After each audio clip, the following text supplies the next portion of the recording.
अस्सलाम वालेकुम दोस्तों, आज का व्लॉग जो है डग्गी भाई के ऊपर है सारा, ठीक है ना। तो आज देखते हैं, ठीक है, तो आज ये देखते हैं। अस्सलाम वालेकुम। आज मैं आपसे सादुर्रहमान बन के बात करूंगा, ना कि डक्की भाई। मैं नहीं चाहता कि कोई ये सोचे कि इस वीडियो का मकसद जो मेरे पे FIR हुई है उसकी कोई जस्टिफिकेशन है। I am simply here to apologise. मेरे किसी भी कंटेंट से अगर आज तक कोई भी नेगेटिवली इम्पैक्ट हुआ है, मैं उस चीज़ के लिए माफ़ी मांगता हूँ। मेरी हमेशा से सिर्फ यही इंटेंशन रही है कि मैं लोगों को एंटरटेन करता रहूँ और कुछ ना कुछ जो है वो मैं नया लाता रहूँ। लेकिन मेरे अनजाने ना अनजाने में अगर मेरे से कोई कंटेंट कभी ऐसा पोस्ट हुआ है जिससे कोई नेगेटिवली इम्पैक्ट हुआ है, या कोई प्रमोशन ऐसी हुई है जिससे कोई नेगेटिवली इम्पैक्ट हुआ है, मैं उस चीज़ के लिए पूरे कौम से माफ़ी मांगता हूँ। Let the court handle. मैं लीगली इस मैटर को एंड तक देखूँगा। मैं कोर्ट्स के साथ पूरी तरह कोऑपरेट करने को रेडी हूँ और कर रहा हूँ। मैं इदारे के साथ पूरी तरह कोऑपरेट करूँगा और जो भी जज साहब मेरे केस का फ़ैसला लेंगे मैं वो कबूल करूँगा। मेरा और मेरी फैमिली का जो 3.5 माह का एक्सपीरियंस है, मैं सिर्फ वो बताने आया हूँ। 16 अगस्त 2025 को जब मैं सो के उठता हूँ तो मैं बड़ा एक्साइटेड होता हूँ, क्योंकि हमने अपने दोस्त वगैरह मेहमान बुलाए होते हैं। हमने अपने घर में दावत रखी होती है, मेरे सब दोस्त आते हैं, बड़ा इंजॉय करते हैं, हम खाना शाना खाते हैं, गपशप लगाते हैं। मेहमान चले जाते हैं, उसके बाद मैं और रूब पैकिंग में लग जाते हैं, क्योंकि हमें मलेशियन गवर्नमेंट का एक इवेंट है, उधर से इनवाइट आया होता है कि डक्की भाई आप आएँ, हमारे लिए कुछ वीडियोस वगैरह बनाएं। पूरे पाकिस्तान से उन्होंने एक मेल और एक फ़ीमेल को चुना है, जिसके अंदर मेल में उन्होंने मुझे चुना है। बाकी कंट्रीज़ से भी उन्होंने एक मेल एक फ़ीमेल इनवाइट किए हुए थे और मैं बड़ा एक्साइटेड था कि पूरे पाकिस्तान के अंदर से उन्होंने एक बंदा चूज़ करना है और उन्होंने मुझे चुना। मैं बड़ा ऑनर फील कर रहा। हमने बड़ी जल्दबाजी में पैकिंग की, क्योंकि मेहमान आए होते हैं, हमें टाइम नहीं मिलता और मुझे नहीं पता था कि जब हम पैकिंग करके अपने घर से निकलेंगे तो मेरी ज़िंदगी का सबसे मुश्किल वक्त शुरू हो जाएगा। मेरे वहमो गुमान में भी नहीं था कि मेरे साथ क्या होने जा रहा है। हम जब पैकिंग करके सामान गाड़ी में रखते हैं, गाड़ी हमारी एयरपोर्ट की तरफ चल पड़ती है। एयरपोर्ट पहुंचते हैं, हम सामान अपना अनलोड करते हैं। रात के 9 बजे के करीब हमारी फ़्लाइट होती है। हम काउंटर पे जाते हैं और हमें अपना बोर्डिंग पास मिल जाता है। उसके बाद जहाँ पे इमिग्रेशन होनी होती है, जहाँ पे आपके पासपोर्ट पे एग्जिट स्टैंप लगती है, हम जब वहाँ पे पहुँचते हैं तो वो मेरे से पूछते हैं कि आप पे कोई FIR तो नहीं है। मैंने कहा नहीं। कहता आपका साइबर क्राइम में कोई इशू है क्या? मैंने कहा नहीं। कहते आप हमारे साथ आ जाएं। मैं और अरूब एक दूसरे की तरफ देखते हैं कि ये क्या हो गया। हम किसी को ऑन टाइम ज़्यादा इन्फॉर्म ही नहीं कर पाते हैं। मैंने ज़िया को सिर्फ मैसेज कर दिया है कि ये इस तरह से इशू हो गया है, तो शायद हम फ्लाई ना कर पाएँ, तो आप प्लीज़ गाड़ी जो है वो एयरपोर्ट ले आओ और हमें यहाँ से पिक कर लो। हमें लगा कि शायद हमें बस सिर्फ फ्लाई नहीं करने देंगे और हम घर जा सकेंगे। 5-10 मिनट के बाद इमिग्रेशन वाले हमसे हमारे मोबाइल ले लेते हैं, कहते हैं कि इसको एयरप्लेन मोड पर लगा दें और अरूब की तरफ वो इशारा करते हैं कि अगर आप जाना चाह रही हैं मलेशिया तो आप जा सकती हैं। अरूब ने कहा नहीं, अगर साथ मेरे साथ जा रहा है तो मैं चले जाती हूँ, वरना मैं इधर ही ठीक हूँ। शायद ये मेरी गलती ही, मुझे उसको जाने देना चाहिए था, क्योंकि उसके बाद जिस चीज़ से मेरी फैमिली ने गो थ्रू किया है, मैंने यही रिग्रेट किया कि मुझे अरूब को मलेशिया भेज देना चाहिए था। इमिग्रेशन वाले हमें एक रूम में बिठाए थे। मैं और अरूब बस आपस में गपशप लगा रहे होते हैं कि कोई नहीं कल चले जाएंगे, कोई नहीं दोबारा टिकट करा के परसों चले जाएंगे, इवेंट भी 2 दिन के बाद है, कल चले जाएंगे। हम आपस में यही डिस्कस कर रहे थे। बिल्कुल मेरे अंदर इतना सा भी वहम गुमान नहीं था कि असल में इशू क्या है। 1 घंटे के बाद इमिग्रेशन वाले आते हैं, वो कहते हैं कि आ जाए हमारे साथ। एयरपोर्ट के बाहर NCCI की टीम आई होती है, मुझे वो हथकड़ी लगाते हैं, मेरी गाड़ी में बैठा देते हैं। अरूब कहती है कि मैंने भी साथ आना है। मैंने उसको कहा नहीं, तुम घर चली जाओ, मुझे नहीं पता क्या सीन है, मैं हैंडल कर लूँ। वो गाड़ी भी चल पड़ी थी, गाड़ी सीधा चलेगी NCCI ऑफिस गुलबर्ग। इस वक्त यूट्यूबर डक्की भाई की गिरफ्तारी का हर तरफ चर्चा है। डक्की भाई को लाहौर एयरपोर्ट पर उस वक्त गिरफ्तार किया गया जब वह बैरून मुल्क जा रहा था। NCCI लाहौर ने मारूफ यूट्यूबर सादुर्रहमान उर्फ डक्की भाई के खिलाफ मुख्तलिफ इल्जाम के तहत मुकदमा दर्ज कर लिया। साइबर क्राइम एजेंसी ने यूट्यूबर साद उर्फ डक्की भाई के खिलाफ मुकदमा दर्ज कर लिया है। मशहूर यूट्यूबर डक्की भाई कल रात से गिरफ्तार है। पाकिस्तान के सबसे मशहूर यूट्यूबर डक्की भाई एक बार फिर बड़ी मुश्किल में फंस गए हैं। मुल्जिम को गुज़श्ता रात लाहौर एयरपोर्ट से गिरफ्तार किया गया था। यूट्यूबर डक्की भाई बड़ी मुश्किल में, हुक्म जारी, मदाहों के लिए बुरी खबर। डक्की भाई डक्की भाई डक्की भाई डक्की भाई डक्की भाई डक्की भाई डक्की भाई। रात के तकरीबन 11 बजे हम NCCI ऑफिस पहुंच जाते हैं। हथकड़ी मुझे लगी हुई थी, मुझे ऊपर एक रूम में लेके गए। जब मैं NCCI के ऑफिस पहुंचता हूं तो वहां पे 6-7 ऑफिसर्स बैठे होते हैं। मेरी हथकड़ी वो खोल देते हैं, मुझे कुर्सी पे बिठा देते हैं और मेरी इंटेरोगेशन शुरू हो जाती है। वहां पे मेरे से क्वेश्चन करते हैं एप्लीकेशंस के प्रमोशन के बारे में। वहां पे मुझे पहली बार आइडिया होता है कि मेरा इस इशू पे मुझे एयरपोर्ट पे रोका गया। खैर मेरे से वो जो सवाल करते गए मैं उनको बताता गया। मेरे पास 3 मोबाइल थे, मैंने तीनों मोबाइल के पासवर्ड उनको दिए। उन्होंने मेरे से मेरे जीमेल अकाउंट के पासवर्ड पूछे, मैंने वो भी उनको ऑन द स्पॉट दिए। उन्होंने मेरे से मेरे लैपटॉप का पासवर्ड पूछा, मैंने उनको ऑन द स्पॉट दिया। ऐसा भी नहीं कि मैंने उनको कोई बहाना लगाया हो कि मैं पासवर्ड भूल गया हूँ, because I had nothing to hide. मैं इदारे के साथ कॉपरेट करना चाहता हूँ। मैं ये नहीं चाहता कि इदारा ये सोचे कि मैं कुछ छुपा रहा हूँ। मेरा 23 दिन का रिमांड लिया गया। वो सारी इन्वेस्टिगेशन मैंने पहले 23 मिनट के अंदर दे दी थी। कई घंटे गुजर जाते हैं और तमाम ऑफिसर्स मेरी इंक्वायरी लेके चले जाते हैं, सिवाय एक के, जो मेरे इन्वेस्टिगेशन ऑफिसर्स थे, असिस्टेंट डायरेक्टर शुएब रियाज साहब। मेरे आईओ के अलावा जब तमाम ऑफिसर्स चले जाते हैं तो एक प्राइवेट बंदा बाहर से अंदर आता है। तो आईओ मुझे कहता है कि तुझे पता है कि तेरे पे एफआईआर होने वाली है। मैंने कहा यार मुझे थोड़ा सा एक्सप्लेन कर दें कि मेरे पे केस क्या है और क्या एफआईआर है और मैंने किया क्या है। तो जो प्राइवेट बंदा जो बाद में आया था ना, वो कहता कि यार तेरे बहुत बड़े मामला आते हैं, तेरा बहुत बड़ा मैटर है, तेरे पीछे ISI है, तेरे पीछे MI है, तेरे पीछे क्या क्या एजेंसी है। कहता तुझे पता ही नहीं है कि तूने क्या किया। तो वो मेरे पे ये इंप्रेशन डाला कि हर इदारा जो है वो मेरे पीछे पड़ गया। साथ ही कहता कि लेकिन अगर आप हमारे साथ कॉपरेट करेंगे तो हम आपके साथ कॉपरेट करेंगे। मेरा तो काम ही कोई नहीं है। मैं सुबह उठता हूँ, फैमिली को टाइम दिया, बेगम को टाइम दिया, एक आधे दोस्त को टाइम दिया, जाके व्लॉग वगैरह बना लिया, घर आए, सो गए, दैट्स इट। इसके अलावा मेरी लाइफ में कुछ है ही। मेरे माइंड में 100 सवाल आना शुरू हो गए, लेकिन मेरे पास जवाब किसी का नहीं था। खैर उन्होंने मेरे पे FIR दे दी, मुझे हवालात में बंद कर दिया। मैंने जिंदगी में कभी हवालात नहीं देखी थी। उस रात मैं नहीं सोया, मैं जागता रहा, रोशनी होगी। हवालात में सिर्फ एक ही लड़का था, मैंने उससे भी कोई ज्यादा बातचीत नहीं की। सुबह 10-11 बजे के करीब एक बंदा आया, उन्होंने मुझे हथकड़ी लगाई और मुझे कोर्ट ले गए कि आपको जज साहब के सामने पेश करना है। मेरी फैमिली में से किसी भी बंदे ने आज तक कोई कोर्ट, कोई कचहरी, कोई पुलिस स्टेशन, कोई हवालात, कोई थाने, उनमें से किसी चीज़ का उनको नहीं था पता। जज साहब ने 2 दिन का रिमांड दे दिया। मुझे तो रिमांड का मतलब ही नहीं था पता। मुझे हथकड़ी लगा के फिर से NCCI ऑफिस ले जाते हैं और मुझे हवालात में बंद कर देते हैं। उससे नेक्स्ट डे की बात है, मेरी इन्वेस्टिगेशन चल रही होती है। Additional director NCCI Sarfaraz Chaudhary sahab वो अचानक कमरे में आते हैं, मेरी तरफ देखते हैं, कहते हैं कि ए मुंडाई। आईओ कहते हैं हाँ जी। कहते हैं इसको लेके आओ मेरे पास। आईओ हथकड़ी पकड़ता है, मेरे हाथ पे लगाता है और कहता चल। मुझे जब हथकड़ी लगा के एडिशनल डायरेक्टर रूम में लेके जाते हैं तो वहाँ पे 5 ऑफिसर्स बैठे होते हैं। एडिशनल डायरेक्टर सरफराज चौधरी साहब मेरे से पूछते हैं कि तुम कौन से एप्लीकेशन के कंट्री हेड हो। मैंने कहा कि सर मैं किसी एप्लीकेशन का कोई कंट्री हेड नहीं हूँ। वो अपनी कुर्सी से अचानक उठता है, कहता तेरी माँ किधर से आता है पैसा तेरे पास। मैंने कहा सर मैं यूट्यूबर हूँ, मेरे 8 मिलियन सब्सक्राइबर हैं, उधर एडसेंस अभी मैं बात कर ही रहा होता हूँ। कहता है कि तुम मेरे वतन अजीज के बच्चों को खराब कर रहे हो, क्या करता है तुम्हारा बाप। मैंने कहा जी यूनिवर्सिटी के अंदर प्रोफेसर है। तो कहता तुम इतने क्यों हो। मैं चुप रहता हूँ। वो चीख के बोलते, कहता बोल। मैंने कहा जी सर मैं सिर्फ वीडियोस बनाता हूँ, मैं यूट्यूबर हूँ। माँ बहन की गालियाँ वो देता रहता है। उसने मेरे मुंह पे बहुत जोर का थप्पड़ लगाया। मैं बिल्कुल चुप होकर ऐसे मुंह नीचे करके खड़ा हो गया। तो कहता मुंह ते कर। अभी मैंने मुंह पर किया नहीं था। वो जोर से चीख के कहता मुंह ते कर। अभी मैंने वो मुंह पर किया ही था, उसने मुझे दूसरा थप्पड़ लगाया। मैं वहाँ पे बड़ा हेल्पलेस फील कर रहा कि यार मेरे से ऐसा क्या हो गया। मैं भी ये सोच ही रहा था, उसने मुझे तीसरा थप्पड़ लगाया। मुझे माँ बहन की गालियां दी जा रहा है। मैं अपना मुंह नीचे करके खड़ा हुआ हूँ तो मेरे थप्पड़ इधर लगता है, फिर वो कहता था मुंह पर कर, फिर मेरा थप्पड़ इधर लगता है। वो मारी गया जब तक उसका दिल नहीं भरा। मैंने तो गिने भी नहीं है कि उसने मुझे थप्पड़ कितने मारे हैं। फिर वो मुझे कहता कि अपनी टांगे बैंड कर। मैंने अपनी टांगे बैंड कर ली। कहता हाथ ऊपर कर। मैंने अपना हाथ ऊपर कर लिया। वो घर में एक वीडियो कॉल लगाता है जो एक बच्चा रिसीव करता है, जिसकी एस्टिमेटेड तकरीबन एज होगी 7 साल। एक हाथ में सिगरेट होती है। वो उस बच्चे से पूछता है कि डकी बाई को जानते हो। वो बच्चा कहता है जी। वो बैक कैमरा ऑन करता है, मेरे हाथ खड़े होते हैं, टांगे बैंड होती हैं। वो कैमरे से दिखाता है उस बच्चे को कि कौन है ये। कहता है डकी भाई। तो कहता कि तुम इसके प्रोग्राम देखते हो। कहता जी। वो पीछे जो प्राइवेट मुलाजिम खड़ा होता है, जो बहुत जोर का पीछे थप्पड़ मारता है। सरफराज चौधरी साहब उस 7 साल के बच्चे को कहते हैं ये देखो इसके साथ क्या हो रहा है, आप देखोगे तुम इसका प्रोग्राम। कहता नहीं, चलो फटाफट इसको गालियां दो। बच्चा कहता है कि सरफराज चौधरी साहब कहते हैं और का बच्चा। सरफराज चौधरी साहब कहते हैं और का बच्चा। थप्पड़ वो मारी जा रहा होता है पीछे। वो वीडियो कॉल पे उस बच्चे को दिखा रहा होता है कि ये तुम इसके प्रोग्राम देखते हो और ये मैं क्या बताऊं यार।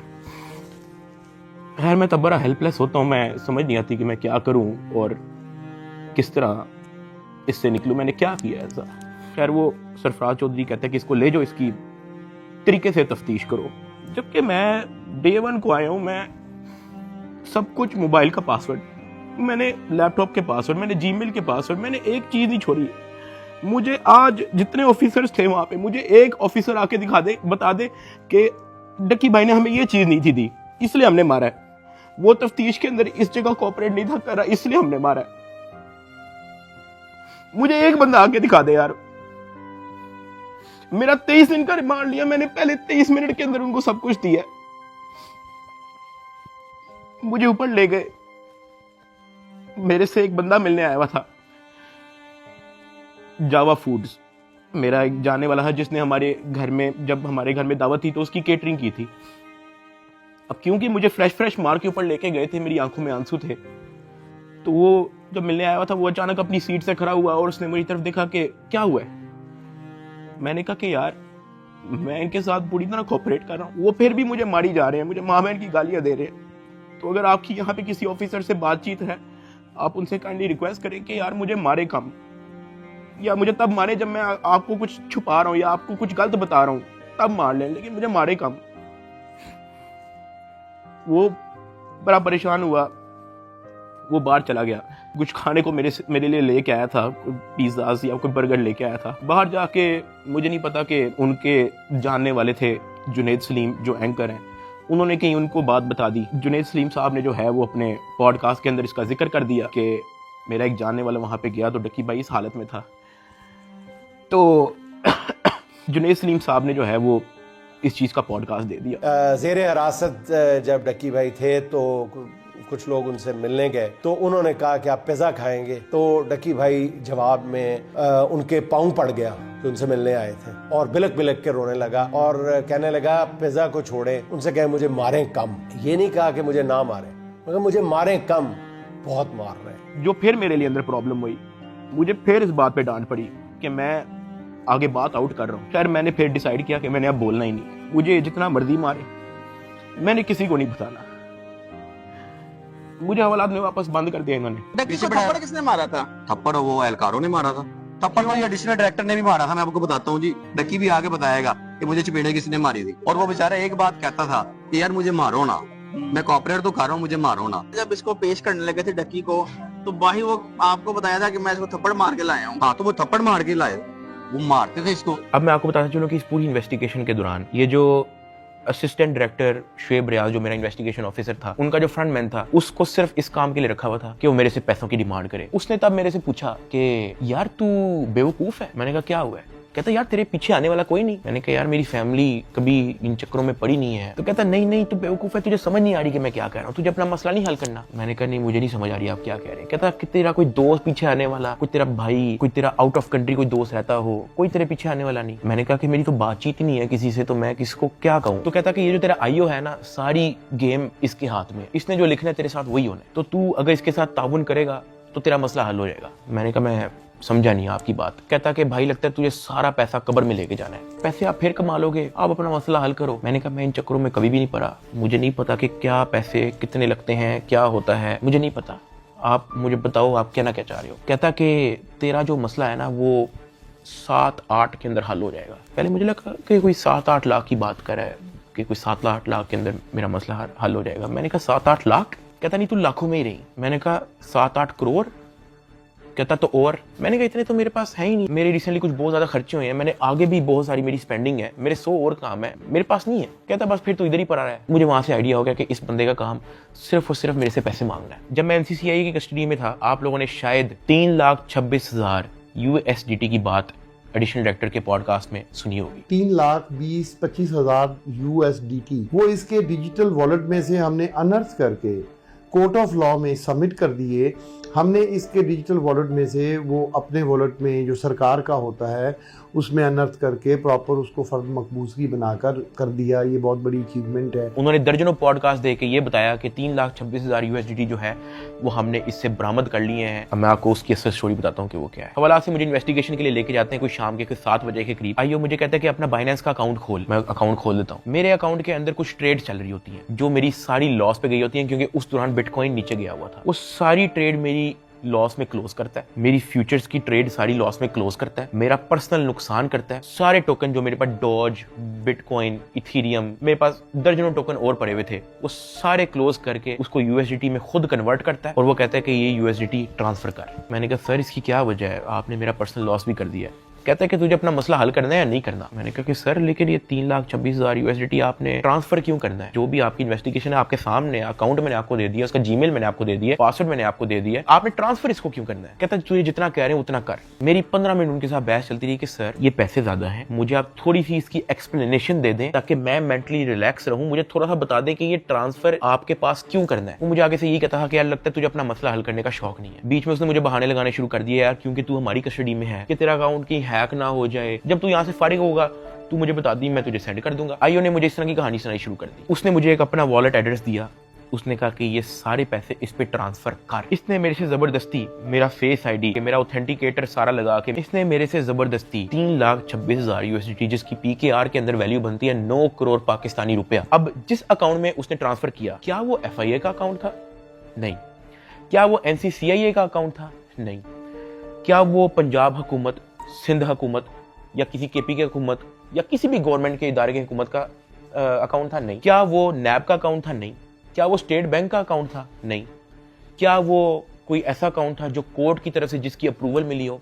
नहीं। वो मेरे आईओ असिस्टेंट डायरेक्टर शुएब रियाज साहब का अपना पर्सनल अकाउंट था, जिसके अंदर इन्होंने मेरे 9 करोड़ रुपया एस्टिमेटेड ट्रांसफर किए। ट्रांसफर करने के बाद इन्होंने वापस मुझे हवालात में बंद कर दिया, कोई रिसीविंग नहीं दी, मुझे उसकी कोई रीजनिंग नहीं दी, कोई सबूत ही नहीं है इस चीज का कि इन्होंने अपने पास ट्रांसफर किया। 8 बज जाता है, 9 बज जाता है, 10 बज जाता है, 11 बज जाता है, मेरे से सोया नहीं जाता। एक ऑफिसर एक मुलजिम को छोड़ने आते हैं हवालात, मैं फटाफट उठ के उससे पूछता हूँ, मैंने कहा सर आपके इस एनसीसीआईए इदारे के अंदर जब कोई क्रिप्टो का कोई रोला चलता है, कोई यूएसडीटी का कोई रोला चलता है, तो उस पे क्या होता है? क्या उसको ट्रांसफर कर लिया जाता है? कहता मैंने कभी ऐसा सुना तो नहीं है। कहता क्यों, क्या हुआ है? मैंने उसको बताया, मैंने कहा आईओ ने मेरे 9 करोड़ रुपया यूएसडीटी ट्रांसफर कर लिया अपने पास। कहता अच्छा, तो उसने आपको कोई रिसीविंग दी है? मैंने कहा नहीं। कहता ऐसा होता तो नहीं है वैसे, लेकिन अगर आप कहते हो तो मैं किसी से पूछ लूं? मैंने कहा जी पूछ ले, मैं बड़ा टेंशन में हुई। उस पूरी रात मैं नहीं सोया। अगले दिन सुबह के कोई 10-11 बजे के करीब एक बंदा आता है, मुझे लेके जाता है ऊपर ऑफिस में, मुझे इतनी जोर का वो थप्पड़ लगाता है, मेरे ख्याल से मेरे पूरे 3 महीने के अंदर सबसे ज्यादा जोर का थप्पड़ वो वाला थप्पड़ था जिसकी मैं अभी बात कर रहा हूँ। क्योंकि वो मुझे बता के नहीं लगाया जाता, वो मेरे पीछे से लगाया जाता है, मेरे सर पे इतना बड़ा उस बंदे का हाथ होता है, मुझे इतनी जोर का थप्पड़ लगाते हैं, मेरे यहाँ से मेरे ज़हन का मवाद, अंतरियाँ सारी मेरी आंखों से बाहर निकलने को करी। मैं इवन एक पॉइंट पे मेरा विजन ब्लरी हो गया, मेरा विजन काला हो गया, मैं बेहोश होने वाला, इतनी जोर का वो थप्पड़ था। उसने कहा कि हर चीज बतानी जरूरी होती है। मैंने कहा कि सर मेरे 9 करोड़ रुपया आप ट्रांसफर कर लो, मुझे उसकी कोई रीजनिंग ना दो, मुझे उसकी कोई रिसीविंग ना दो, मैं अपना मुंह कैसे बंद रख लूं? इतनी सी बात पे मुझे फिर से एक और थप्पड़ लगाया। मुझे आईओ के पास ले गया, आईओ कहता कि यार तुझे अपना मसला हल करने का शौक नहीं है। एडिशनल साहब बहुत नाराज है। मैंने कहा सर आपने 9 करोड़ रुपया मेरा ले लिया है, अभी मैं बात कर ही रहा था तो उसने इशारा किया कि इसको बंद कर दो। अब मुझे बंद कर दिया वापस हवालात में। कुछ टाइम के बाद जब मुझे फिर से इन्वेस्टिगेशन के लिए लेके गए तो ये जो मेरी 9 करोड़ रुपया जो इन्होंने ट्रांसफर किया था 3,26,000 यूएसडीटी, ये बात पूरे डिपार्टमेंट के अंदर फैल चुकी थी। हर प्राइवेट मुलाजिम को पता था, हर ऑफिसर को पता था, हर आईओ को पता था, डिपार्टमेंट में हर एक बंदे को पता लग गया था कि ये इतनी बड़ी अमाउंट जो है वो शुएब रियाज आईओ के अकाउंट में ट्रांसफर हुई है। आईओ ने सोचा इसने बात आउट कर दिया है, सबको पता लग गया है। इन्होंने फटाफट क्या किया, उसकी रिकवरी डाल के कोर्ट में पेश कर दिया कि ये देखो हमने ये पैसे बरामद किए हैं इससे, जबकि उन्होंने बरामद की इंटेंशन से वो ट्रांसफर अपने पास नहीं किए थे। इनकी ये इंटेंशन थी कि पैसा हम अपने पास ट्रांसफर कर लेते हैं, फिर इसमें से कोई इसको 20-30% वापस देके इससे डील करेंगे, ये इनकी शुरू की इंटेंशन थी। लेकिन मैंने डिपार्टमेंट में बात आउट कर दी, मैंने मार खा ली इसके बदले। मैंने कहा मुझे मारो जितना मारना है। डिपार्टमेंट में बात आउट कर दी, ये लोग घबरा गए, इन्होंने फटाफट कोर्ट में रिकवरी डाल दी, जिसकी वजह से मजबूरन एडिशनल डायरेक्टर सरफराज चौधरी साहब को दर्जनों पॉडकास्ट मजीद देने पड़े कि 3,26,000 हमने इस बंदे से बरामद कर लिया है, जबकि वो बरामदी की नीयत से ट्रांसफर नहीं किया गया। हाँ वो तो मैंने डिपार्टमेंट में बात आउट कर दी, तो फिर आपको स्टोरी बनानी पड़ी इसकी। 3,20,25,000 यूएसडीटी कोर्ट ऑफ लॉ में सबमिट कर दिए। जब मुझे इन्वेस्टिगेशन के लिए फिर से लेके गए तो वहां पे एक और बंदा आया था अपने काम से, मैं आप लोगों को उसका नाम तो नहीं बता सकता, लेकिन हम लोग उसका नाम रख लेते हैं बिग ब्रदर। ये बिग ब्रदर जो है आपने वीडियो के एंड तक याद रखना है। वो अपने किसी काम से आया था, उसने मुझे देखा, उसने मेरे से पूछा कि यार डक्की तेरे पे केस क्या है? मैंने कहा एप्लीकेशन प्रमोशन का केस है। तो कहता कि तेरा मैटर कहाँ तक पहुंचा है? मैंने कहा कि मैं तो पूरी तरह ताउन कर रहा हूँ, मैं तो सब कुछ इनको दे चुका हूँ, मुझे नहीं पता कि इनको अब मेरे से और क्या चाहिए, लेकिन मैं तो पूरी तरह इनके साथ कोऑपरेट कर रहा हूँ। तो कहता अच्छा। उसने उसे सर हिलाया और कहता कि क्या ये लोग तेरे से कोई पैसे भी मांग रहे हैं? अब क्योंकि मैं उस बंदे को पहली बार मिला हूँ, मैं नहीं जानता कि वो कौन है। मैंने उसको कहा कि नहीं, मेरे से कोई पैसे नहीं मांग रहा। ऐसे सर हिलाया, कहता अच्छा चल ठीक है, अच्छा लगा तेरे से मिलके।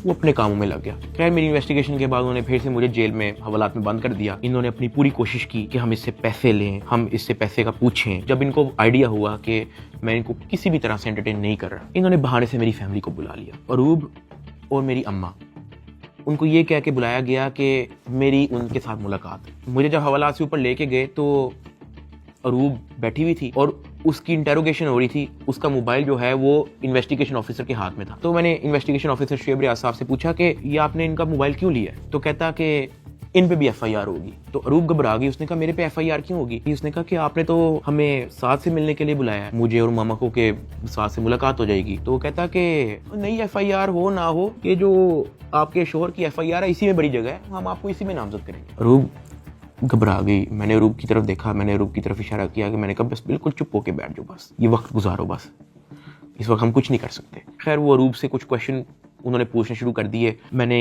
यही कोशिश की कि मैं जल्दी से जल्दी अरूब को वापस भेज दूं घर। उसका मोबाइल वापस मिले ना मिले डजंट मैटर, वो घर जाए। आईओ ने अरूब का मोबाइल रख लिया। मैंने अरूब को कहा कि अब तुम घर जाओ और तुमने वापस नहीं आना। जब अरूब घर गई है तो उसने जब वकीलों से डिस्कस किया तो वकीलों ने कहा कोई बात नहीं, हम प्री अरेस्ट बेल करवा लेंगे। तो अरूब ने कहा ओके। अगले दिन उन्होंने जाके प्री अरेस्ट बेल करवा ली।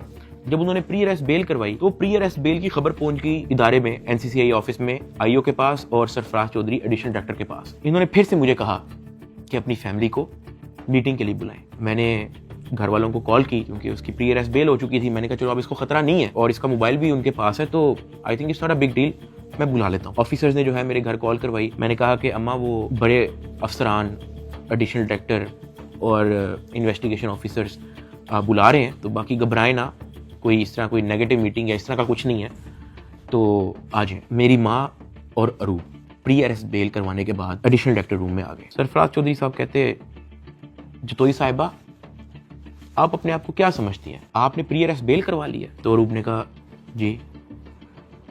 तो कहता अच्छा करवाएं, जो आपने करना करें। 5 रुपए का एक नया सफा आता है, हम एक नई एफआईआर लिखेंगे और आपको पकड़ लेंगे। अरूब मेरी तरफ देख रही है कि ये क्या है, ये किस तरह की मीटिंग है। मेरी माँ परेशान, लाल उनके चेहरे हो गए थे सबके। एडिशनल डायरेक्टर सरफराज चौधरी साहब ने फिर अपना मोबाइल खोला, वहाँ व्हाट्सएप खोला, उन्होंने ऊपर लिखा जज, और ऐसे मेरी माँ को और मेरी वाइफ को लिस्ट दिखाई ऐसे स्क्रॉल करके कि ये देखो मेरा इस जज से भी ताल्लुक है, मेरा इन जज से भी ताल्लुक है, मेरा इस जज से भी ताल्लुक है, क्या कर लेंगे आप? जब वो इस तरह जजेस की लिस्ट दिखा रहा था तो उसने बड़े ऊंचे अल्फाज में बोला कि यहाँ पे जज भी मैं हूँ, यहाँ पे वकील भी मैं हूँ, यहाँ पे सब कुछ मैं हूँ, जितनी आपने प्री अरेस्ट बेल करवानी है करवाएं, नया पर्चे में हम पकड़ लेंगे। हमारे पास कुछ कहने को नहीं था।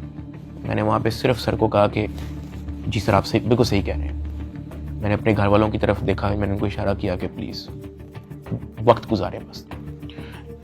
मेरे घर वालों के चेहरे लाल हो गए हैं, मतलब बिल्कुल आप कह लो कि उनके पास कुछ कहने को नहीं थे। दे वर शेकिंग। वो बातें करता गया, हम लोग घबरा गए थे। हमने बस वेट किया कि यार ये कब हमें फारिग करेगा। जब उसने कहा ठीक है आप जा सकते हैं, मैं, अरूब और मेरी माँ जब उस एडिशनल डायरेक्टर रूम से बाहर निकले, मेरी माँ की आंखों में आंसू थे, अरूब की आंखों में आंसू थे। मैंने कहा कि यार मुझे बहाने से कहते हैं कि आप लोगों को बुला लो, फिर ये इस तरह की हरकतें करते हैं, डराने धमकाने वाली, ब्लैकमेलिंग, थ्रेट्स। मैंने कहा ये सिर्फ और सिर्फ इनका पैसे मांगने का तरीका है ताकि हम डर जाएं, इनको कुछ पैसे दे दें और हमारी जान छोड़ेंगे। तो ये इस तरीके से मुझे, मेरी फैमिली को ज़हनी अजियत देते रहे हैं, ब्लैकमेल करते रहे हैं। अरूब का राइट बनता है कि वो प्री अरेस्ट बेल करवा के आए। आपने अपनी इन्वेस्टिगेशन करनी है, करें। उसने तो अपना मोबाइल भी दे दिया, आप जब बुला रहे हो वो आ रही है, फिर भी आप उसको थ्रेट कर रहे हो कि जी आपने प्री अरेस्ट बेल करवा लिया, कोई बात नहीं, 5 रुपए का नया सफा आएगा, हम आपको फिर अरेस्ट कर लेंगे। और ये सब इनका तौर तरीका था कि हम लोग किसी तरह टूट जाए और ये जितने पैसे मांगे हम लोग फौरी इनको दे दें। इस दौरान आईओ और उसका जो फ्रंट मैन है, जब उनको पता लगा कि मैं और मेरी फैमिली किसी भी तरह से इनको एंटरटेन नहीं कर रही, कोई पैसों के मामले में लिफ्ट नहीं करवा रही, तो इन्होंने मेरे एक दोस्त से बात की और उस दोस्त को कहा कि इसको मुझे आके कहो कि ये पैसों से मसला हल होगा। उसकी जो भी गपशप हुई मेरे दोस्त ने वापस आके बताई, कहता कि ये पैसे ही मांग रहे हैं। मैंने कहा यार इस तरीके से मेरी फैमिली को ब्लैकमेल कर रहे हैं, इस तरीके से मुझे टॉर्चर कर रहे हैं, ये लोग चाहते क्या है? वो ये कह रहे हैं कि अरूब को हम पर्चे में नामजद ना करें और उस पर कोई नया पर्चा ना दें और उसको अरेस्ट ना करें, उसका वो 1 करोड़ रुपया मांग रहे हैं। मैंने कहा भाई इन्होंने मेरा बैंक अकाउंट ब्लॉक कर दिया, इन्होंने मेरी USDT भी अपनी जेब में डाली, मेरे अब्बा जी का बैंक अकाउंट ब्लॉक है, मेरी अम्मा जी का बैंक अकाउंट भी इन्होंने ब्लॉक कर दिया है, अरूब का बैंक अकाउंट इन्होंने ब्लॉक कर दिया है, जिया का बैंक अकाउंट इन्होंने ब्लॉक कर दिया है, इवन मुनीब जो अंडर 18 है उसका बैंक अकाउंट भी ब्लॉक कर दिया है। कहानी यहाँ पे खत्म नहीं हुई। मेरे दादा अब्बू जिनका मैंने आज तक व्लॉग में जिक्र नहीं किया, आज तक उनकी अपीयरेंस नहीं हुई, 80 साल एंड अबव की उनकी उम्र है, उनका बैंक अकाउंट भी ब्लॉक कर दिया। मेरे पास 1 टका नहीं है इनको देने के लिए। सॉरी। उसने मेरी बात सुनी, कहता अच्छा। उसने एज इट इज जब ये बात आईओ को बताई, आईओ आगे से इसको कहता कि इन्हां दे कोल 40-50 करोड़ रुपया सैट भी पर आउंदा है। मेरे दोस्त ने एज इट इज मुझे ये बात आके बताई। अब क्योंकि मेरी फैमिली ऐसे मेंटल टॉर्चर से गुजर चुकी थी, जब मेरे दोस्त ने ये बात मेरी फैमिली को बताई, मेरी फैमिली ने घबरा के कहा कि प्लीज आप किसी और से बात कर लें, अगर वो हमें लोन दे सकता है, कोई उधार हमें दे सकता है तो दे दे। मेरे दोस्त ने इवन मेरे एक और दोस्त से भी बात की, उसने मना कर दिया, कहता यार हम नहीं कर सकते, 1 करोड़ रुपए बहुत ज्यादा है। मेरे दोस्त ने फिर आईओ से बात की, आईओ कहता कि हम 60 लाख से नीचे नहीं लेंगे, अरूब की हद तक, अभी हम डकी की बात नहीं कर रहे। ये बात जब उसने मुझे आके बताई, मैंने कहा मेरे पास है ही नहीं 60 लाख, या मेरे पास 60 रुपए नहीं है, सब कुछ इन्होंने ले लिया। अगले दिन मेरी कोर्ट में पेशी थी, मेरा रिमांड लेने के लिए जब कोर्ट में गए तो मेरी फैमिली वहां पे आई हुई थी। उन्होंने मेरे से हाथ जोड़ के, रंग उनके उड़े हुए थे, कहा कि साद जो कह रहे हैं इनको प्लीज दे दो। अरूब कांप रही थी, कहती कि मुझे पकड़ लेंगे, मुझे पता भी नहीं है कि इनको कैसे हैंडल करना है, मुझे नहीं पता कि आगे मेरे साथ ये लोग क्या करेंगे, प्लीज ये जो मांग रहे हैं दे दो। जब मैंने उनकी शक्लें देखी फैमिली की, मैंने कहा ठीक है, लेकिन मेरे पास 60 लाख रुपए वाकई में नहीं है, आप किसी से बात कर लें। मेरे मामू आउट ऑफ कंट्री रहते हैं, वो ऑस्ट्रेलिया से फ्लाई करके आए हैं, जो हमने इनको ये सारी कहानी बताई है। मेरे एक मामू इधर पाकिस्तान में होते हैं, वो भी आए हैं, उनसे हमें उधार लेना पड़ा कि प्लीज हमारी हेल्प कर दें, हमारा ये मसला है, हमें 60 लाख रुपया उधार चाहिए। उन्होंने 60 लाख रुपया हमें कैश अरेंज करके दिया, वो कैश हमने इन लोगों को पहुंचाया। इनको पैसे जो है मेरे भाई ने भिजवाए थे, मुझे तो पता भी नहीं था कि इनको पैसे पहुंच गए हैं या वो मेरे मामू ने दिए हैं, ये सारी बातों का मुझे बाद में पता लगा। जब इनको पैसे पहुंच चुके थे, अगले दिन मुझे एडिशनल डायरेक्टर सरफराज चौधरी साहब ने मुझे फिर से कहा कि आप अपनी फैमिली को, अगर आपने मीटिंग करनी है तो आप बुला लें। मैंने कहा जी ठीक है, मैंने अपनी फैमिली को बुला लिया, और तब एडिशनल डायरेक्टर साहब का रवैया मेरी फैमिली के साथ टोटली चेंज हो चुका था। वहां से मुझे आइडिया हुआ कि it was never about the case, it was always about the money. वो मेरी फैमिली से बड़े अच्छे से बात कर रहे हैं, मुझे आइडिया हो गया कि इनको शायद पैसे पहुंच चुके हैं। वो इवन कमरे से चले भी गए थे, उन्होंने कहा कि अगर आपने अपनी कोई प्राइवेट बात करनी है तो आप कर लें। जब वो कमरे से गए हैं, तब मेरी माँ ने, अरूब ने, मेरे भाई ने सारी कहानी बताई कि किस तरह से मेरे मामू ने उधार 60 लाख रुपया दी है इस सारी कार्रवाई के लिए। मैंने अपनी माँ से माफ़ी मांगी, मैंने कहा यार आई एम सॉरी कि मेरी वजह से इतना कुछ करना पड़ रहा है सबको।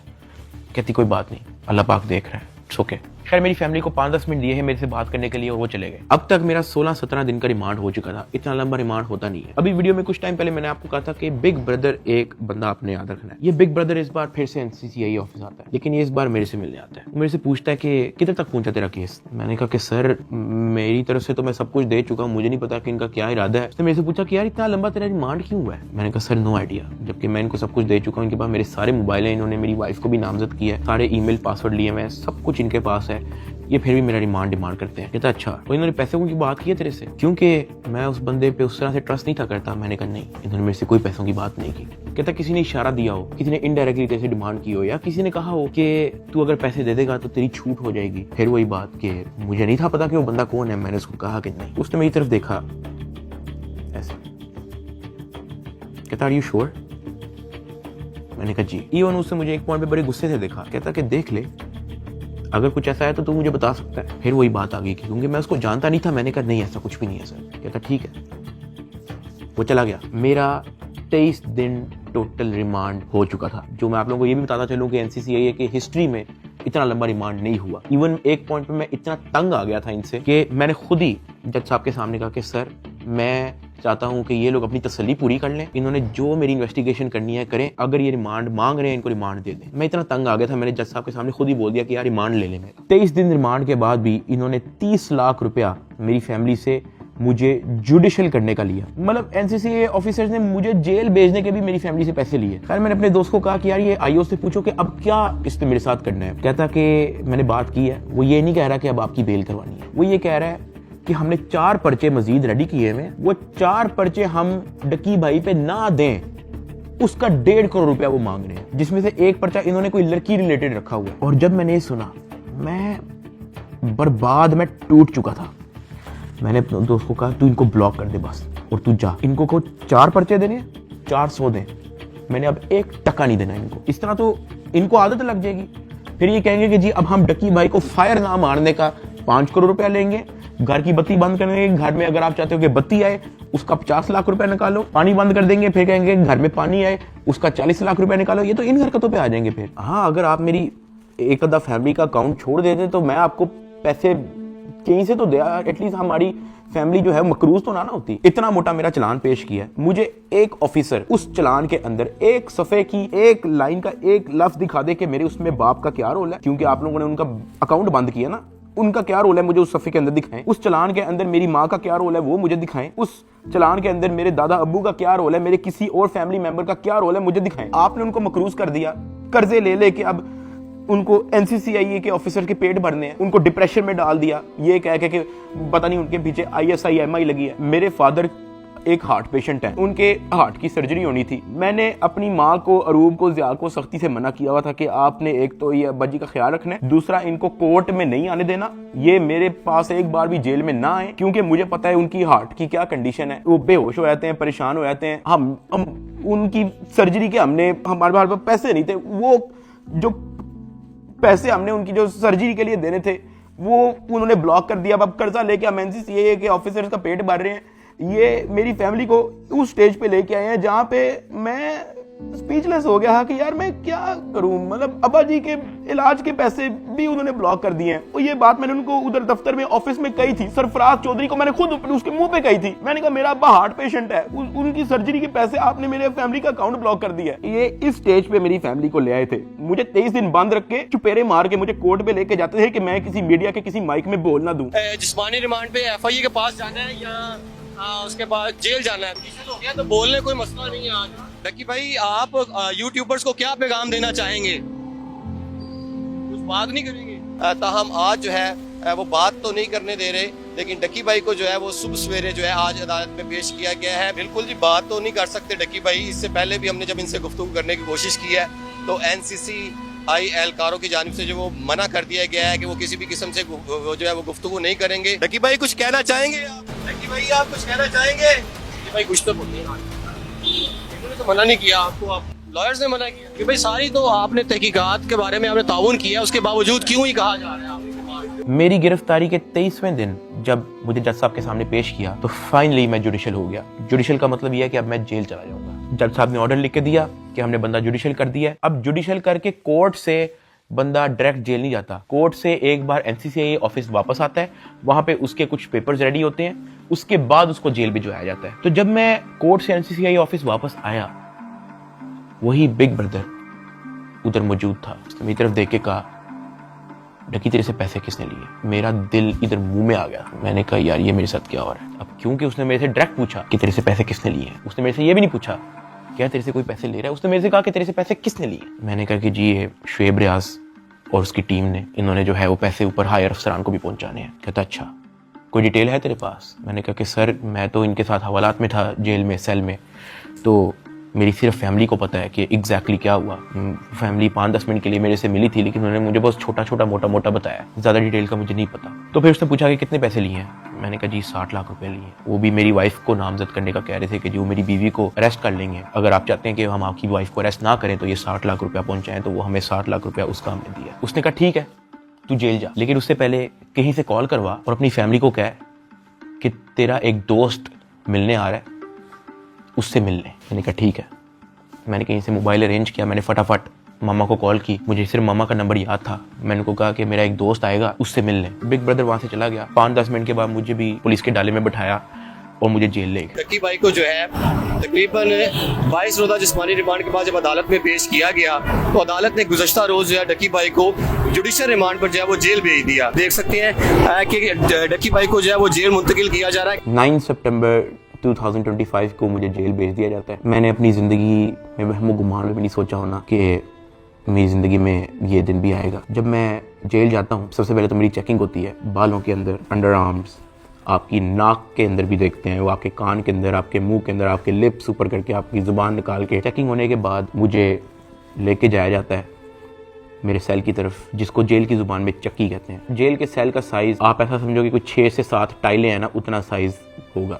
उसका, या फिर एक किंग साइज मैट्रेस अगर एक अंदर पड़ा हो तो वहाँ पे और मजीद जगह नहीं है। ये जेल के सेल का साइज होता है। कॉर्नर पे जो है वॉशरूम लगा होता है जो कवर्ड नहीं होता, उसके आगे एक छोटी सी दीवार लगी होती है, यानी कि अगर आप खड़े हुए हो तो बाहर से देखने वाला बंदा आपको नंगा देखेगा, लेकिन अगर आप वॉशरूम करने के लिए बैठे हो तो आपके चेस्ट से ऊपर जो है आप विजिबल होगे, नीचे आप कवर्ड होगे।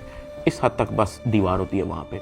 उसी के ऊपर जो है वो एक टूटी लगी होती है पानी की। मैं जब अपने सेल में आता हूँ तो शाम हो जाती है, मुझे सेल में लाते ही लॉक कर दिया जाता है, क्योंकि मेरा नया एक्सपीरियंस होता है, मुझे नहीं समझ आ रही होती है कि मैं कहाँ पे आ गया हूँ। मैं इधर उधर देखता हूँ, परेशान हो जाता हूँ कि ये क्या हो रहा है मेरी ज़िंदगी में। बहुत ऊंचा पंखा लगा होता है जहाँ से मुझे आइडिया होता है कि कोई चाह के भी खुदकुशी नहीं कर सकता। अंधेरा हो जाता है, मुझे कुछ समझ नहीं आ रही होती कि मैंने क्या करना है। खैर मैं दीवार के साथ लग के बैठ जाता हूँ बिल्कुल ऐसे ही, और सोचता रहता हूँ कि ये मेरी ज़िंदगी कहाँ से कहाँ आ गई है। मैं अपने सेल से बाहर देखता हूँ तो 1.5 लीटर की बोतल पड़ी होती है, उसके ऊपर कैप भी लगा होता है। मेरा हाथ तो वहाँ तक नहीं पहुँचता, लेकिन कोई 15-20 मिनट के अंदर एक इंचार्ज जो है वो वहाँ से गुजर रहा होता है। मैं उसको आवाज़ देता हूँ कि सर, वो मेरी बात सुनते हैं, हाँ जी। मैं उनको कहता हूँ कि सर वो सामने 1.5 लीटर की बोतल पड़ी है, वो काइंडली मुझे पकड़ा दें।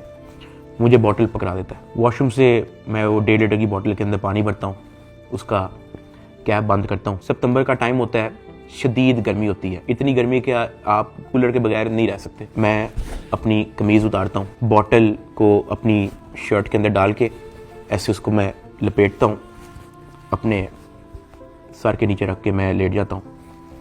2 दिन मेरे ऐसे ही गुजरे। जेल के एक्सपीरियंस में मैं ज़्यादा डिटेल में बात नहीं करूँगा इस वीडियो में, मैं वो फिर कभी आप लोगों को एक्सपीरियंस बताऊँगा। 3 दिन मैं उस सेल में रहा, मुझे किसी ने नहीं बुलाया, किसी ने कोई आवाज़ नहीं दी। तीसरे दिन एक ऑफिसर आता है और उसके हाथ में एक चिट होती है। वो चिट की तरफ देखता है, वो कहता है सादुर रहमान की रही। मैं अपना हाथ कर रखता हूँ कि जी सर। मैं कहता आजा तेरी मुलाकात आई है। वो फीलिंग ही बड़ी अजीब सी थी कि आपको किसी ने पूछा है, आपसे बात की है किसी ने, और इससे पहले मुझे पता ही नहीं था कि मुलाकात क्या होती है। खैर उसने मुझे मेरे सेल से निकाला, मुझे एक जगह पे ले गया, और 3 दिन बाद मैंने किसी अपने को देखा। मेरी माँ, अरूब और ज़िया वहाँ पे खड़े हुए थे, लेकिन मैं उनको मिल नहीं सकता था, उनको गले नहीं लग सकता था, मैं उनको सलाम नहीं कर सकता था, क्योंकि हमारे दरमियान में शीशा लगा हुआ था। उनकी तरफ एक लैंडलाइन पड़ा हुआ था, एक लैंडलाइन मेरी तरफ पड़ा हुआ था, और उस लैंडलाइन में ही आप बात कर सकते हो। मैंने ज़िंदगी में इतना बेबस फील नहीं किया। एक लैंडलाइन उनकी तरफ पड़ा होता है,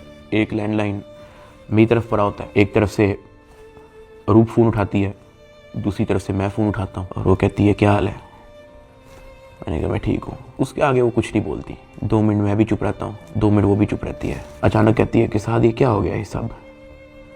मैंने कहा रूप मुझे नहीं पता, मुझे नहीं पता, मेरे पास किसी चीज़ का जवाब नहीं है। ऐसे ही हमारी बात हो रही थी, अचानक ज़िया अरूब को कहता कि मैंने बात करनी है साद से। मैंने कहा हाँ करवाओ। ज़िया अरूब से फ़ोन ले लेता है। वो कहता है कि यार साद आपका एक दोस्त आया था। मैंने कहा हाँ। कहता है यार वो तो सारी डिटेल हमसे मांग रहा था और उसको सब कुछ पता है, तो आप उस पर ट्रस्ट करते हो।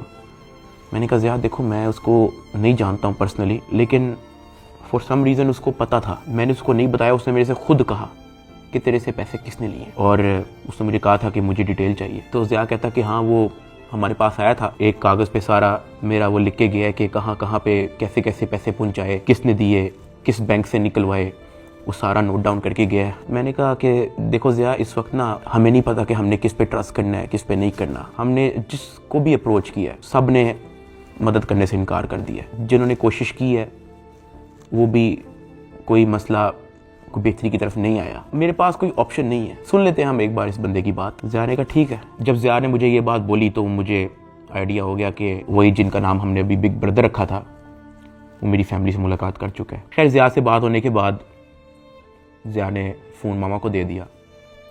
मामा भी रो पड़ी, गपशप हो रही ही। साथ उन्होंने कहा था कि जो आपका दोस्त आया है कहता कि आप मेरी भी माँ है, आपको कुछ नहीं होगा, आपने अब 1 भी रुपया किसी को नहीं देना, बस जो आप लोगों ने दे दिया है उसकी मुझे डिटेल दे बस। खैर वही 15-20 मिनट होते ही हैं वो फ़ोन बंद हो जाता है। ना मुझे मामा की आवाज़ आ रही होती है, ना मेरी आवाज़ उन तक जा रही होती है। तो मुझे रियलाइज़ होता है कि मेरा वक्त ख़त्म हो गया। वहाँ का एक इंचार्ज मुझे मेरे सेल में वापस छोड़ देता है। मैं वापस उसी जगह पे आया था। वक्त के साथ साथ जेल में अपने आप को एडजस्ट किया, मेंटली एक्सेप्ट किया कि भाई तू अभी इधर ही है। 10 दिन गुजर गए। 10 दिन के बाद एक इंचार्ज फिर से आया चिट लेके, कहता सादुर रहमान के रही।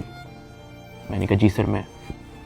कहता आजा तेरी मुलाकात है। मुझे लगा मेरी फैमिली आई है, लेकिन जब मैं उधर पहुंचा तो वही बिग ब्रदर मेरे से मिलने आया था। खैर उसने कॉल उठाई, कहता कैसा है डकी। मैंने कहा सर मैं बिल्कुल ठीक। कहता तू अपनी फैमिली के सामने रोया क्यों था। मैं उनसे मिलने गया तो वो तेरी माँ कह रही थी कि वो रो रहा था उधर। मैंने कहा सर मैं बस थोड़ा इमोशनल हो गया उनको देख के। कहता नहीं हो, पता है जेल हो गई है तुझे तो क्या हो गया है, अंदर बैठ के घर वालों को तो नहीं ना परेशान करना, उनके सामने मुस्कुरा के जाया कर, हंसता खेलता उनके साथ शुगर लगाया कर। क्या मैं बिल्कुल ठीक हूँ, अंदर बड़ा मजा आ रहा है। मैंने कहा सर वो हो जाता है, मैं तो कोशिश करता हूँ कि मैं उनको कोई टेंशन ना दूं, लेकिन चेहरे पे बंदे के लिखा आया था। कहता खैर मैं गया उस दिन तेरे घर, माँ जी बहुत परेशान थी, मैंने उनको तसल्ली दी है, तुझे मैं सिर्फ ये बताने आया हूँ कि तू तगड़ा रहे। फिर उसने मुझे कहा कि अगर आने वाले कुछ टाइम के अंदर अगर तुझे कोई न्यूज़ तेरे रिलेटेड सुनने को मिलती है तो पैनिक नहीं होना और अंदर किसी से कोई बात शेयर नहीं करनी। कोई पूछे कहना मुझे इल्म नहीं किसी चीज़, और अपनी फैमिली को भी कह दे कि किसी चीज़ को लेके पैनिक नहीं होना।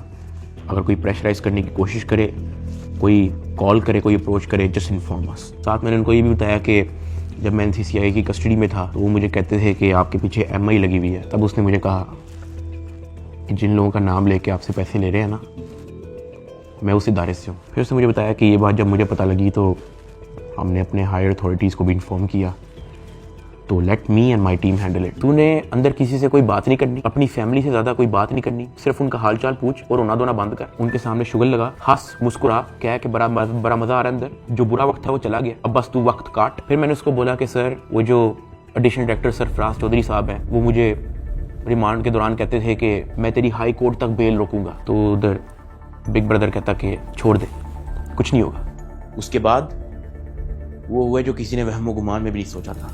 ये मुकदमा दर्ज करवाने वाला कोई और नहीं बल्कि डिप्टी डायरेक्टर सरफराज चौधरी है, जिसने डकी को गिरफ्तार किया और उसको दुनिया का सबसे बड़ा मुजरम बनाकर पेश किया। इस डायरेक्टर को आज सस्पेंड कर दिया गया है। Additional director national cyber crime investigation agency Lahore हैं सरफराज चौधरी साहब, उन्हें जनाब सस्पेंड कर दिया गया है। भरपूर तैयारी है NCCI की डकी की बेल कैंसिल करवाने। डकी भाई के खिलाफ कार्रवाई करने वाले NCCI के अहलकार ऑफिसर सरफराज चौधरी साहब को मुअत्तल कर दिया गया है। उसके बाद वो चीज़ें हुई हैं, वो चीज़ें हुई हैं जो मैंने अपने वहमो गुमान में भी नहीं सोचा था। मैं जब 23 दिन रिमांड में था मैं इतना मायूस हो गया था, मैं अल्लाह पाक से भीख मांगता था कि या अल्लाह मुझे रास्ता दिखा, या अल्लाह मुझे इस झंझट से निकाल दे, या अल्लाह सब कुछ तेरे सामने है, मैं किसी जोगा नहीं, मेरी फैमिली किसी जोगे नहीं, हम फंस चुके हैं, हम गीदरों में फंसे हुए हैं, या अल्लाह मुझे यहाँ से निकाल दे। मैं हाथ जोड़ के भीख मांगता था। मैं हवालात में एक गंदे से कमरे में बैठ के मैं भीख मांगता था कि या अल्लाह तू सब देख रहा है, तेरे सामने हो रहा है सब कुछ, मेरे लिए कोई तो दरवाजा खोल,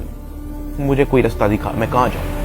NCCI अफसरान की गिरफ्तारी पर मुकदमा यूट्यूबर डकी भाई की अहलिया अरूब जतोई की मुद्दत में दर्ज किया गया। डकी भाई की फैमिली से रिश्वत लेने का ये मामला, NCCI के अफसरान का जिस्मानी रिमांड मंजूर। अरूब जतोई ने दरखास्त दी है national cyber crime investigation agency के 8 अफसरों और 1 फ्रंटमैन पर। ये हो क्या रहा है? बैटिंग एप्स को रोकने वाले ही बैटिंग ऐप के जरिए पैसे मंगवा रहे हैं। मुकदमा डकी भाई की अहलिया अरूब जतोई की मुद्दत में दर्ज किया गया। 12 लोग हिरासत में हैं FIA के। अफसर शुएब रियाद और सरफराज चौधरी, उन्होंने रिलीफ के नाम पर अरूब जतोई से रिश्वत मांगी। पर 90 लाख रुपए की रकम बतौर रिश्वत वसूल की गई। वो लोग जिनके कंधों पे निजाम की हिफाजत की जिम्मेदारी रखी गई थी, वही खुद इस निजाम में नकब लगाने लगे। जो तफ्तीशी थे आज वो मुलजिम के रूप में अपने ही इदारे के सामने जवाब दे। 7 अफसरान ने ओहदों से इस्तीफा दे दिया। 90 लाख रुपए रिश्वत लेने के केस में NCCI के एडिशनल डायरेक्टर समेत 6 अफसरान का जिस्मानी रिमांड मंजूर कर लिया गया है। अरूब जतोई इस बात पर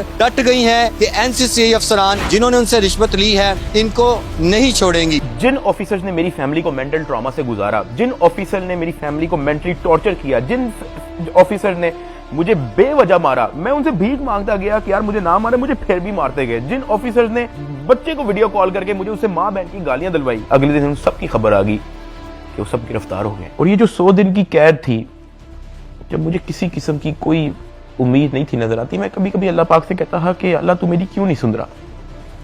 लेकिन ये सब जब मुझे खबरें सुनने को मिली तो मैंने रियलाइज किया कि अल्लाह ने मेरी तभी सुन ली थी जब बिग ब्रदर मुझे फर्स्ट टाइम NCCI ऑफिस में मिला और उसने मेरे से पूछा था कि तेरे पे केस क्या है। इसमें मैं FIA एंटी करप्शन इदारे को बड़ा अप्रिशिएट करना चाहूंगा, जिन्होंने मेरी फैमिली का सारा केस सुना, मेरी फैमिली के एक एक मेंबर के पास जाके उन्होंने उनकी स्टोरी सारी सुनी, उनका बयान लिया, इन पे FIR लॉन्च की और ये सब कुछ हुआ। वहां से मुझे रियलाइज हुआ कि इदारे बुरे नहीं होते, कुछ लोग होते हैं जो बुरे होते हैं। और अनफॉर्चुनेटली मेरे केस के अंदर भी मुझे बुरे लोग मिले, लेकिन क्योंकि अच्छे लोग भी एग्जिस्ट करते थे, अल्लाह पाक ने उनको वसीला बनाया, उनको हमारे पास भेजा। 16 अगस्त को मैं गिरफ्तार हुआ। 100 दिन टॉर्चर, ऐसा रोलर कोस्टर जो मैंने जिंदगी में कभी भी नहीं सोचा था मैं और मेरी फैमिली ने गुजारा। 100 दिन के बाद जस्टिस शहराम सरवर, मैं उनको सल्यूट करता हूँ, उन्होंने मुझे बेल दी हाई कोर्ट से। मैं जब जेल में था, जब सबसे पहले मुझे इस चीज़ की न्यूज़ मिली कि डकी तेरी बेल हो गई है, तब जो मेरी बॉडी पे खून दौड़ा था उसके लिए मैंने 100 दिन इंतजार किया। मैं तो जम गया था,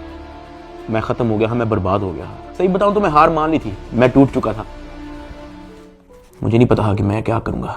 ये 100 दिनों में क्या क्या हुआ, ये वीडियो तो शायद 40-50 मिनट की होगी। अगर मैं आपको बताना शुरू करूं तो ये वीडियो 4-5 घंटे की होनी चाहिए। बहुत सारी चीजें मेरी मजबूरी है, मैं नहीं बता सकता। इवन ये जो भाई थे जिनका नाम हमने बिग ब्रदर रखा था, उनसे मैंने रिक्वेस्ट की, मैंने कहा सर मुझे लोगों को बताने दें कि आपने हमारी फैमिली के लिए क्या क्या किया।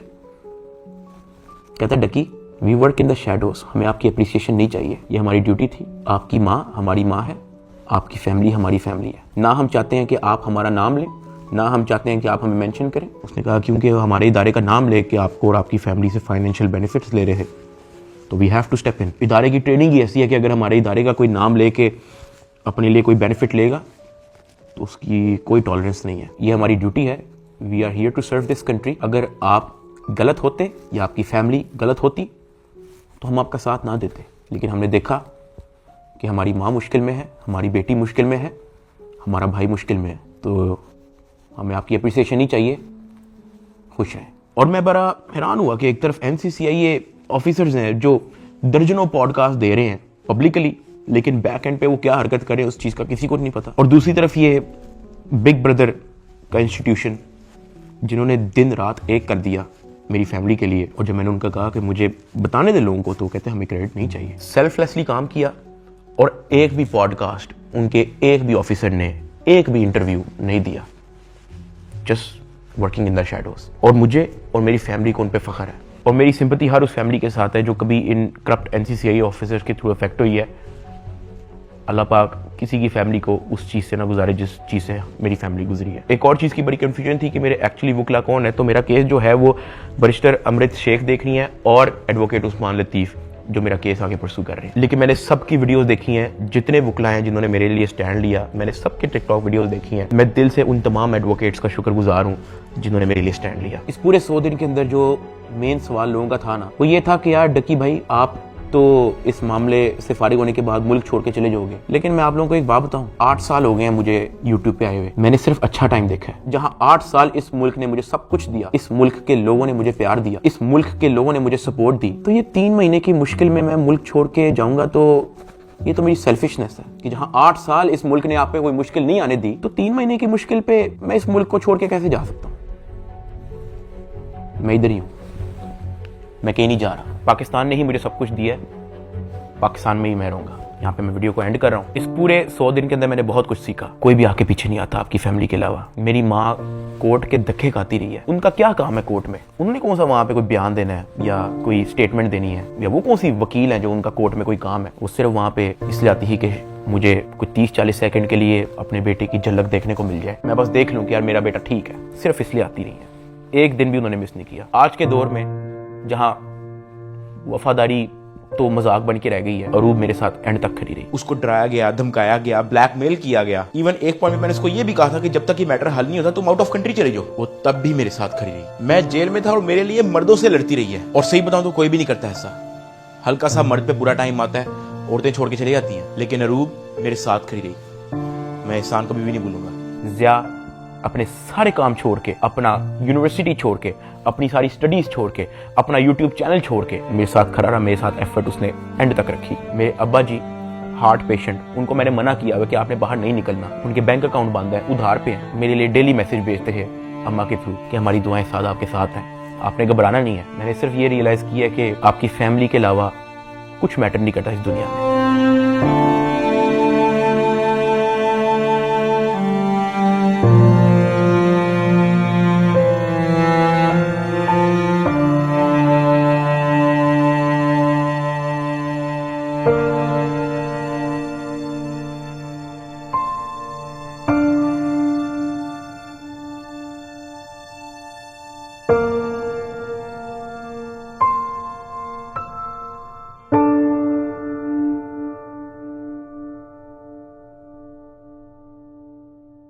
और मुझे पता है कि मैं इस वक्त स्टेज पे नहीं हूँ कि मैं किसी का नाम ले सकूँ, लेकिन I want to thank field marshal Asim Munir साहब and director general of military intelligence, जिन्होंने इतनी प्रोफेशनलिज्म दिखाई और मेरी फैमिली को इस करप्ट माफिया से निकलने में मदद की। और ये जो बिग ब्रदर जिनका मैंने जिक्र किया है, मैं तो जेल में था, मेरी फैमिली को कुछ भी नहीं पता था। जब जब उनको कोई परेशानी होती ही, जब जब उनको कोई सवाल होता था, जब उनको किसी चीज़ की टेंशन होती ही, ये जो बिग ब्रदर है ये और इनकी टीम हमेशा उनके लिए अवेलेबल रही है। और इस तरह का clean up operation in corrupt mafia के अगेंस्ट आज तक पाकिस्तान की तारीख में नहीं हुआ। और ये सब क्रेडिट जो है ये इंटेलिजेंस एजेंसीज को जाता है। और जैसे मैंने आपको कहा कि मैं आप लोगों को सब कुछ तो नहीं बता सकता, मैं अगर बताना शुरू करूं तो ये वीडियो कोई 40-50 मिनट की नहीं, ये वीडियो कोई 4 घंटे की होगी। वैसे भी आप लोग कहोगे कि ये झूठ बोल रहा है, ये तो कोई टॉम क्रूज की मिशन इम्पॉसिबल हॉलीवुड मूवी की स्क्रिप्ट बता रहा है। मैं बस यही कहना चाहता हूँ कि मैं और मेरी फैमिली हमेशा इनके शुक्रगुजार है। मैं आप सबको थैंक यू कहना चाहूंगा कि आप लोगों ने मुश्किल टाइम पे भी मेरा साथ नहीं छोड़ा। मैंने घर आके सोशल मीडिया देखा है, आप सबके कमेंट्स पढ़े हैं, मैंने आप सबकी वीडियोस, आप सबके एडिट्स मैंने देखे हैं। मुझे याद है गिरफ्तारी से पहले व्लॉग्स के अंदर मैं कहा करता था कि गाइस हमने 9 मिलियन सब्सक्राइबर्स करने हैं, लेकिन वो ख्वाब हमारा अधूरा रह गया। मैं गिरफ्तार हो गया, मेरे पास मेरा चैनल भी नहीं था, मैं जेल में था, मुझे लगा कि सब कुछ खत्म हो गया, this is the end, Ducky Bhai is no more, he is finished. अचानक एक इंचार्ज आता है, कहते हैं डकी भाई तेरे 9 मिलियन सब्सक्राइबर्स हो गए हैं, मुबारक हो। That is where I realized कि maybe this is not the end, maybe this is start of something else. I want to appreciate every single one of you. मैं जिंदगी भर नहीं भूलूंगा आप लोगों का एहसान। अभी इस वीडियो में मैंने आप लोगों को बोला कि यार अगर मैं सब कुछ बताना शुरू करूं तो ये वीडियो 4-5 घंटे की हो जाएगी। और साथ मैंने आप लोगों को ये भी बोला कि मैं आप लोगों को कुछ लोगों का नाम नहीं बता सकता, तो हम उनका नाम बिग ब्रदर रख देते हैं। बट लेकिन समटाइम सब कुछ जानना जरूरी भी नहीं होता। मैं बाहर आ गया हूँ, यही बहुत है। जब मैं जेल से वापस आया तो मैंने बहुत सारे लोगों की कहानियां देखी। कोई पॉडकास्ट पे कुछ कह रहा है, कोई यूट्यूबर कुछ कह रहा है, कोई टिकटॉकर कुछ कह रहा है, कोई जर्नलिस्ट कुछ कह रहा है। और मैंने उन सबको देख के बस कहा कि यार किसी को कुछ भी नहीं पता, सबकी अपनी अपनी कहानी है और सब झूठ है। असल में क्या हुआ है वो मुझे पता है। Let that be a mystery. Pakistan जिंदाबाद, पाक फौज जिंदाबाद। अल्लाह हाफिज।